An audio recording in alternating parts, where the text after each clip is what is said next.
I get this bitch weak. That white boy hoping he's in the wrong room. We gotta get out of here.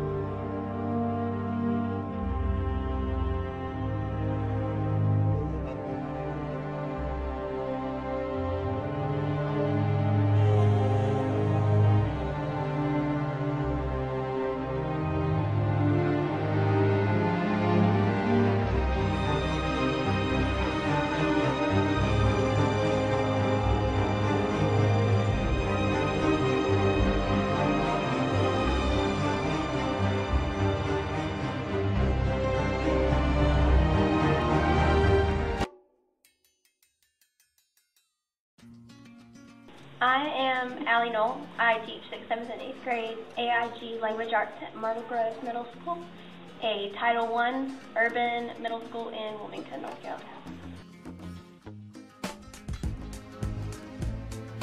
Title I just means that we have an extreme amount of poverty here. Most of our kids are on a free reduced lunch, which means that their parents need help from the state to pay for their lunch program and breakfast program. Hi, I'm Gina Wright, 6th grade Language Arts at DC Virgo Middle School. I'm Leanne Carpenter, 6th grade Language Arts, 7th grade Social Studies at DC Virgo Middle School.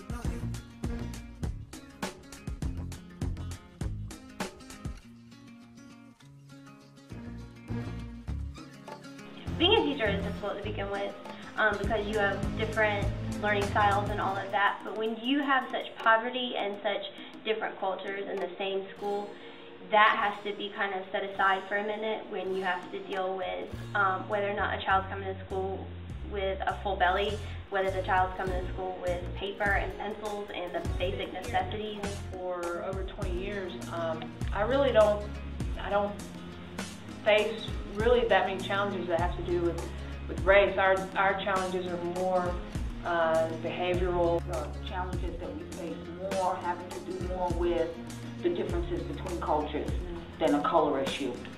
I truly believe that. I think it has probably more to do with the poverty issue, that they live in the attic below the poverty line, than it really does about us being white teachers. What's acceptable in their house and in their culture, and in their culture is not what we would see as acceptable in our house. Or in a school environment as well, and that's where the challenges arise. Just certain things, you know, the loudness of the voices, the way they express themselves. A lot of times I think the frustration comes from seeing that these kids are already pretty much, you're not going to be able to reel them in. They're already more attached to the street than they ever will be to us. Now every once in a while, if you know, the kids, you'll have a kid that'll say, you know, that'll call you prejudiced just because they're unhappy with what they were doing, and so, you know, they more as an excuse than anything.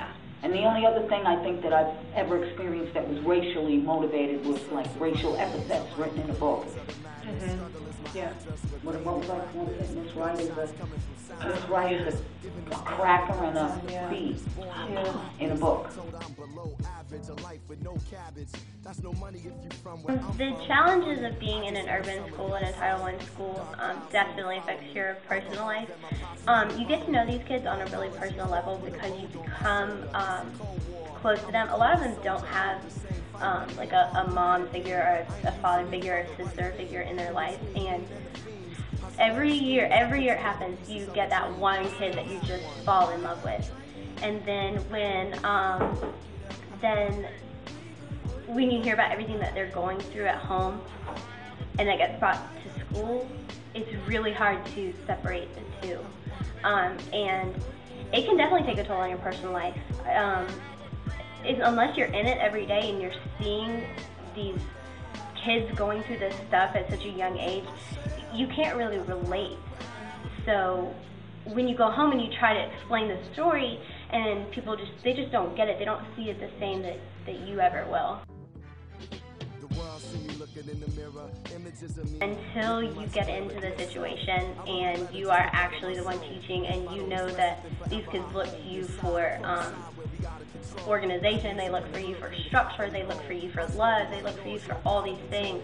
There is no class in the world, no internship in the world that could ever prepare you for that. And it's not a bad thing at all, because if you're a born teacher, it's just natural and it's great and it's the best feeling in the world to be able to help these kids. But no, I definitely was not prepared for how much of a sacrifice it will be and it can be.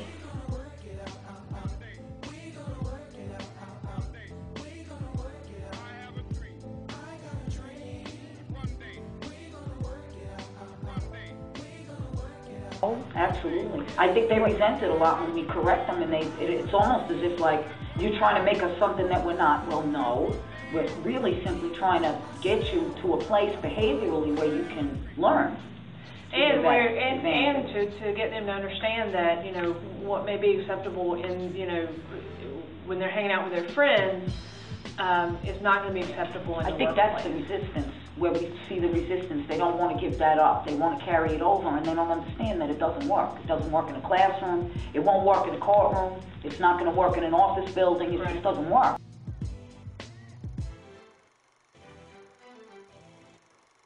I think burnout is really easy to happen in a school where you're not just the teacher, you have to be more for these kids because they there are a lot of people who I've seen come to work with this population that don't make it because they get overwhelmed and because they don't know how to deal with, and you know, it is a different culture, and if you can't relate on any level to that culture, then you're in the wrong place.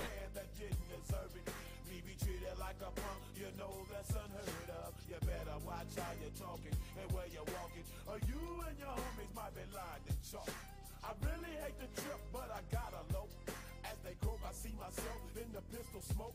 Fool, I'm the kind of G the little homies wanna be like on my knees in the night. It's a community effort, really. And we do that on a daily basis. Yeah. By the time you're in for the first 3 or 4 weeks, we can pretty much tell the kids that are going to need extra help. And like when you guys came in for the UNCW program, the kids that would benefit from some experiences like that. Nothing. I mean, you don't come from where we live. You're not bused here.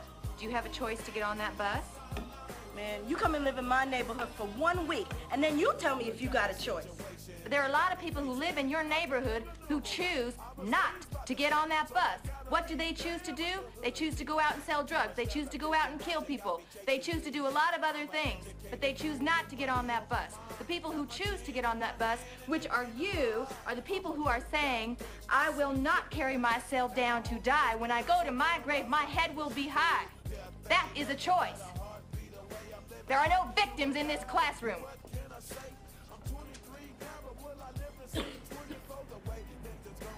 Why do you care anyway? You just here for the money? Because I make a choice to care. And honey, the money ain't that good. Whatever.